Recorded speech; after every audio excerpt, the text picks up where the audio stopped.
waa maalintii koobaad aan isku dayayo inaan falsafadayda ama aragtidayda ama sida aan wax u fahmo inaan kula wadaago. sharaf ayay ii tahay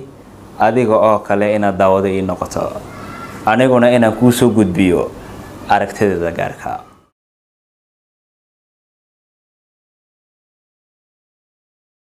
ta koobaad mayhi sheekh oo kuma xadiisayo. inta badan noloshu diin ayay ku salaysan tahay. meelaha qaar waxaa dhici karta conceptiyo diin inaan soo bandhigo ama u dhow anigoo isticmaalaya aragtidayda ama sida waxaan u arko ama falsafadayda ka falsafadoonayo aragtida aan anigu wax u arko. waa ta koobaad. inta badan waxaad aragtaa asxaab ama dhalinyaro ama qof da'aba oo nolosha ka walwalsan, nolosha ay dhibaato ku hayso, ka calacalaya meesha uu joogi doono iyo meesha uu bari ku noolaan doono ama wuxuu cuni doono. taas ayaan maanta jeclaystay inaan ka hadlo iyo siday wax iskaga bedilaan. waa ta koobaad. bili-aadanku ama noolaha oo dhan markii lagu daro xayawaanka iyo bili-aadanka, kuwa calafkooga raadsada ama u kalaha ama risqooga meel ka raadsada. markii laga reebo noolaha, geedaha markii laga reebo, geeduhu iyagu way sugan yihiin, meel kama dhaqaaqaan, risqi ilaahay ugu qorayna halkaas ay ugu yimaadiin. haddaba xayawaanka iyo dadka ama noolaha labada qaybood kala ah ayay aragtidaydu ama falsafadaydu ku kooban tahay. waa ta koobaad. waxaad aragtaa qof waddan joogay muddo ama magaalo joogay ama area kooban joogay in muddo ah. kadib waxaad aragtaa isla qofkaas oo sabab la'aan isaga oo kuna fikirin ama qorshaynin isla degdeg uga wareega magaalo kale ama meel kale ka fog meeshii. isla arrinkaas waxaan ka dhandhansaday ama iiga muuqda ama aan ka fahmay aragtidaydan aan kula wadaagayo. haddaba waxaan u arkaa inkastay ay noqon karto concept diini ah ama aragti diiniyeed ah, hadday u dhawaato ama wayba noqon kartaa diin ahaankaaga lama hadlayo, laakiin waxaan kaala hadlayaa aragtidayda aniga ii gaarka. haddaba qofkan wuxuu u wareegayaa ama uu daba socdaa wax la dhaho risq ama calafka ilaahay uu qoray. eriyada uu joogay waxaa ka wareegay ama meel kale loo wareejiyey oxygen-ku qaadanayay iyo wuxuu cuni lahaa. qof baad arkaysaa waddan ilaa waddan qorshe la'aan ama isagoo qorshe fog sanad ka hor aanu ku fikirayn waddanka inuu tago, bilo ka hor inuuna waddanka u wareego isagoona rajaynayn, ayay ku dhalataa si degdeg ah inuu u wareego waddan kale. isla eriyada uu ka wareegayo ama meesha uu ka tegayo waxaa ka dhammaaday ama laga wareejiyey oo meel kale loo wareejiyey risquu quudan lahaa, xataa oxygen-ku qaadan lahaa, biyuhu qaadan la cabbi lahaa, iyo nolosha asaasiyaadkii nolosha tii koobaad, tii labaad, tii saddexaad, xataa meeshii uu degi lahaa, shelterkii uu ku noolaan lahaa, dharkuu xidhan lahaa. mararka qaar waxaa dhici karta bilo gudahood inuu meeshan ku noolaa, isla markaa markabkii ama risqiisa meeshuu ka soo go'ayay inaa loo bedelo meel kale. isla qofkaasi waxaad arkaysaa isagoo wareegayo. haddaba muhiim ma tahay inaad ka walwashid sanadka soo socda halkaad ku noolaanaysid? maya. ma ogaan kartaa risqaagu meeshuu ku soo xidhanayo? waa maya.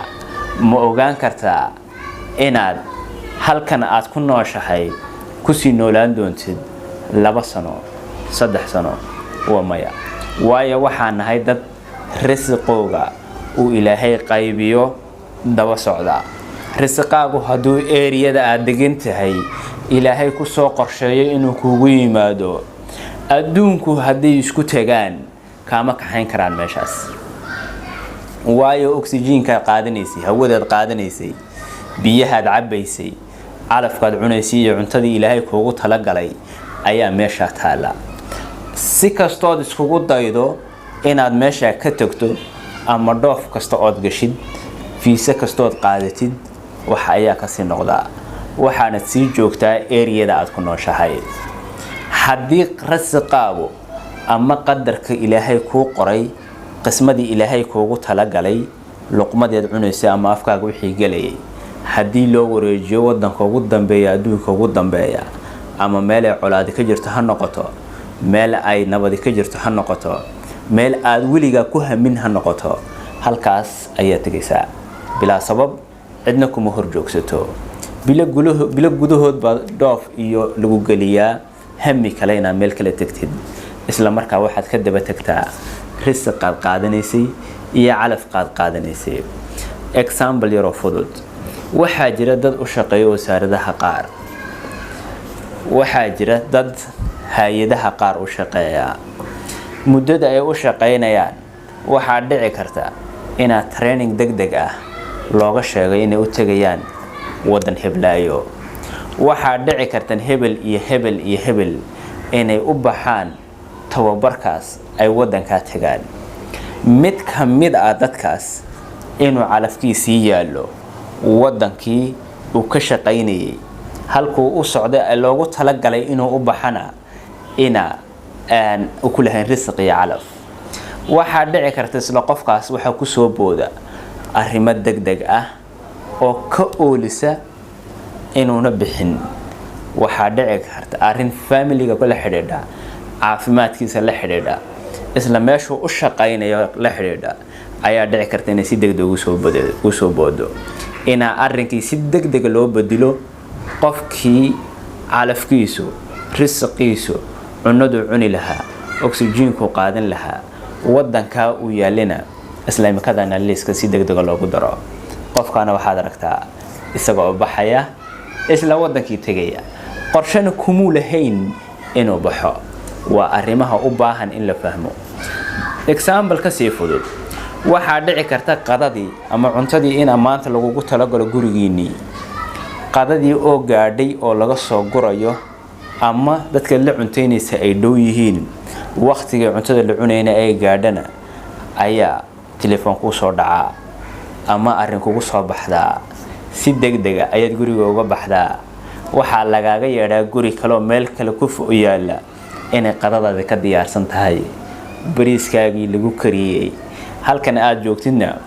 qofkan ku daalay maanta oo dhan cunto ku karinayay inuuna risqaagii ku jirin marka waxaa lagu wadaa meel kale ta kale ka sii fudud waxa weeyaan ilaahay markuu risqa qaybinayo dadka waa la iskugu soo dhiibaa qofba qof waa la iskugu dhiibaa ilaahay isku arsaaqaa dadka haddaba arsaaqda waxaa ka mid ah ina cuntada aad ku sii waday afkaaga inayna taadi ahayn oo loogu talagalay makhluuqaad kaloo hareerahaaga ku nool sida cayayaanka quraanjada wixii guriga kugula nool oo kale makhluuqaad kaloo adiga kugu dul nool ilaahay risqaadii kugu soo dhiibay halkii bariiska ee iyada loogu talagalay maalintii caloosha galaysay maalintii la abuurayay habadii loogu talagalay haddii ku dhex jirto cuntadaad cunaysa guntooda haddii ku jirto laf ama wax cuntada kaa soo saaro ayaa lagu raaciyaa sidaad ugu soo celisay risqi waxa kula nool haddaba fikirkayga guud waxaan kuula daba duurayo hadda ama kolba macno kugu sheegayo han kuu soo koobo haddii aad maanta haminaysid aad ku haminaysid wadan kale inaad tagto haddii aad ku haminaysid nolosha inaad bedisho haddii aad isleedahay dadkuba way dhoofayaan ani maxaan u dhoofi lahay aniga maxaa wadankan igu haysta maxaa arrinkaygu u socon laayay haddii aad isleedahay iyo guddoontan waxaad sugaysaa risqaaga meesha aad joogtid buu ilaahay kugu arsaaqayaa cuntadaaduna kuugu imanaysaa cuntada ka baxda Thailand ama Philippines ama China ama Hindiya adiga ayaa lagu soo qaadayaa qofka gurayo ma daadinayo tii adiga lagugu talagalay wuxuu keenayaa meeshii cuntada lagu ururinayay kadibna waa la soo miisayaa nin ayaa soo qaadanaya markab ayaa la soo saaraya wadan ayaa soo iibsanaya ganacsadaa isu soo iibinaya dukaan baa ka soo jilmadanaya dad tafaariiq si gadaa si iibsanaya dukaanka kuugu dhow ayaa la keenaya kadibna waad ka soo iibsanaysaa halka aad fadhida ay kuugu imanaysaa maad adduunka dabadeeda joogtid risqaaga adiga kuu qoran haddii la wareejiyo oo markabkii siday ama meesha loogu talagalay ay wadan kala tahay wadan kala ku xidhmo ogow inaad baxaysid ha isku mashquulinin aragtida dhoofitaanka ama isbedel doonka haddii ay stress kugu hayso ama aad ka walwalsan tahay ogow inaan nahay dad calaf iyo qadar daba socda qadarkeenu hadduu wareego waan wareegaynaa qadarkeenu hadduu halkaan joogno wuli yahay wuli baaqi ku sii yahayna waan sii cunaynaa haddii calafkaagu dhammaado oxygenkaagu dhammaadana hawada aad qaadanaysa hadday dhammaato bye bye nolosha waad ka tagtay aakhiradu sii socotaa haddii aad daqiiqad ka dambaysid waqtigii lagugu talagalay cuntadaadii dhammaatay oxygenkaagii dhammaaday maba noolaanaysid dee maba noolida ma noolaanaysid wadanka aad joogtid haddii uu ku soo xidhan risqaagii hawadaadii haddii oolinna kuwa noolaanaysa xataa daqiiqa haddii lagu siiyo waayo oxygenkaad qaadanaysid meel kale ayaa lagu qorsheeyay cuntadaadii meel kale ayaa lagu qorsheeyay haddaba ha isku mashquulinin ha isku dhibin ha ku rafaadin hurdadaada ha ku waayin hadmaan socon doonaa hadmaan meel kale tegi doonaa hadmay sidan dhici doontaa hadmaan waxaa heli doonaa lagugumaba talagelin ugu dambayn waxaan kusoo gabagabaynayaa sheeko yaroo gaaban oo ahayd waxaa ka dhacay say sheekadu tahay run baan inay tahay moogi wadanka Ingiriiska ayay margaajo ka dhacday waxaa qaaliyoobay rootigii ama furankii ay dadku cunayeen wadkii way mudaharaadeen way kaceen way qayliyeen way isku soo baxeen waxaa la tusay boqoradii baa aragtay dadkii oo soo baxay oo qayliyaya markaa waa lagu dhahay waxay dhahdeen maxaa dadkan xilay maxay tabanayaan saan u xalino waxaa lagu dhahay dadkan rootigii ayaa qaaliyoobay rootigii cunayeen baa qaaliyoobay saa dartood baa uga qayliyaan haddaba waxay dhahdeen may keega iska cunaan rootiga hadday ka qayliyaan uu qaaliyoobi dee may keeg iyo bankeeg waxyaabaha kale ka fiican may iska cunaan haddaba halkaa waxaa ku jira cuntadan qofkan uu cunaya isaga la levelka qorshaha ama qadarka alle ayay ugu soo jirtay adigu inaad nolol hoose ku noolaatana qadarka alle ayay ku jirtaa laakiin dadaal iyo ducaduna qadarka waxay ka bedelaan waxaa dhici karta inaad ducaysatid ama dadaashid wixii ilaahay ku siyaadiyo oo loogu talagalay makhluuqaad kale hareerahaga ku nool sida cayayaanka quraanjada wixii guriga kugula nool kale makhluuqaad kale adiga kugu dul nool ilaahay risqaadii kugu soo dhiibay halkii bariiska ee iyada loogu talagalay maalintii caloosha galaysay maalintii la abuurayay habadii loogu talagalay haddii ku dhex jirto cuntada cunaysa guntooda haddii ku jirto laf ama wax cuntada ka soo saaro ayaa lagu raaciyaa sidaad ugu soo celisay risqi waxa kula nool haddaba fikirkayga guud waxaan kuula daba duurayo hadda ama kolba macno kugu sheegayo han ku soo koobo haddii aad maanta haminaysid aad ku haminaysid wadan kale inaad tagto haddii aad ku haminaysid nolosha inaad bedisho haddii aad leedahay dadkuba way dhoofayaan ani maxaan u dhoofi lahay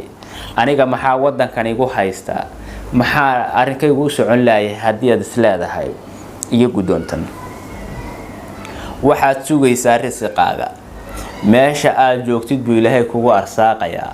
cuntadaaduna kuugu imanaysaa cuntada ka baxda Thailand ama Philippines ama China ama Hindiya adiga ayaa lagu soo qaadayaa qofka gurayo ma daadinayo tii adiga lagugu talagalay wuxuu keenayaa meeshii cuntada lagu ururinayay kadibna waa la soo miisayaa nin ayaa soo qaadanaya markab ayaa la soo saaraya wadan ayaa soo iibsanaya ganacsadaa isu soo iibinaya dukaan baa kasoo jilmadanaya dad tafaariiqu sii gadaa sii iibsanaya dukaanka kuugu dhow ayaa la keenayaa kadibna waad kasoo iibsanaysaa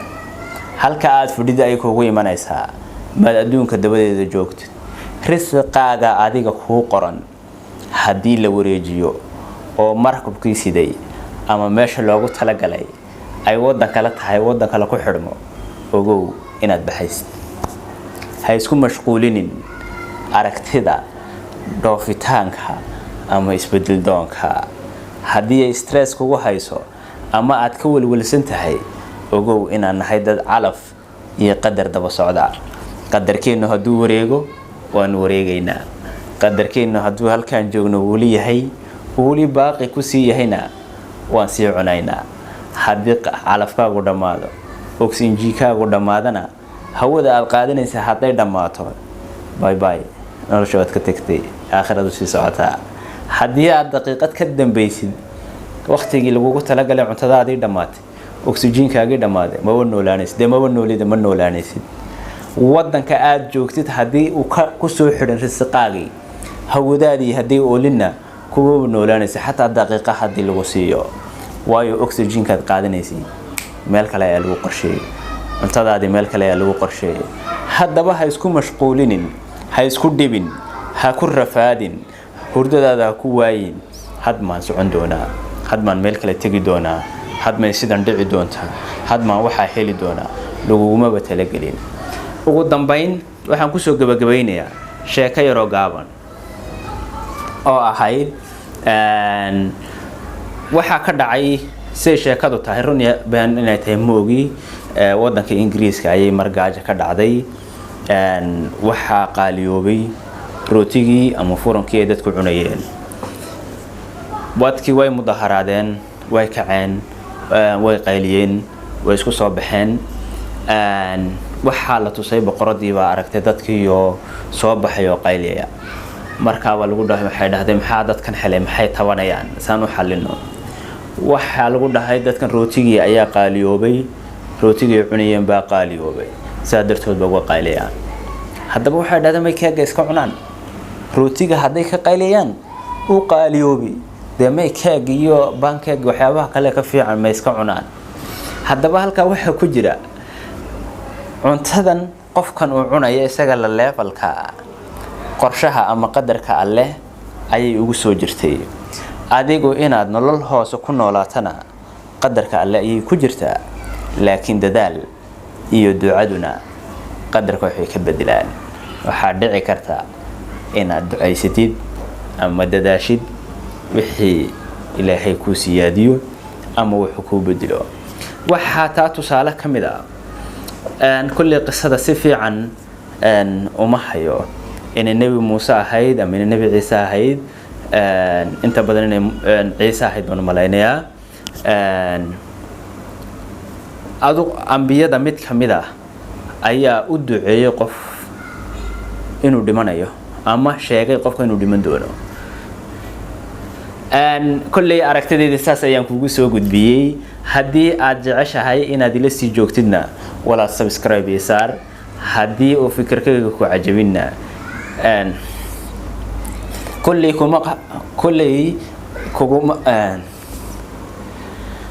ugu dambayntiina kulley waxaan ka falsafadoonayaa aragtidayda aniga ii gaarka way ku cajabin kartaa waan kuu dhaweyn karaa waad ka soo horjeedsan kartaa qasab kuguma ahan ama qaado ama ha qaadan iga dhagayso ama ha dhagaysan hadda waxaa kuu cabirayaa waa aragtidayda kulley rag waaweyn baa jiro oo falsafadahooga adduunka lagu barto aniguna waxaan ahay qof falsafadiisii ama aragtidiisii ilaahay uu soo siiyey waxaan ku falsafadoonayaa ama aan ku faanayaa afkayga hooyada Soomaaliga haddii aad jeceshahay inaad iga aragtay falsafado kale oo kuwan ka duwan videogan subscribe saar si ka kale ku xigo kugu soo dhaco ama aad u aragtid qaabkan wax uga falsafadoonayo wassalaamu calaykum waraxmatullaahi wabarakaatuh